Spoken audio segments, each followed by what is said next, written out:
question, saan po magbabayad ng late filing? Automatic na po ba na kami ang magko-compute ng penalty?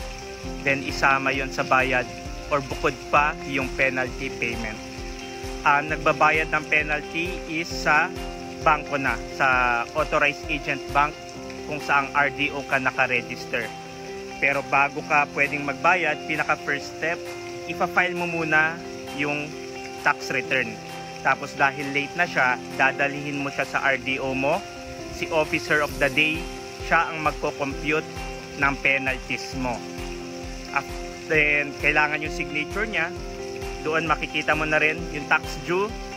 Tapos i-add kung magkano yung penalty. So sa isang, siya din, yung income tax return na yon, doon din ilalagay yung penalty.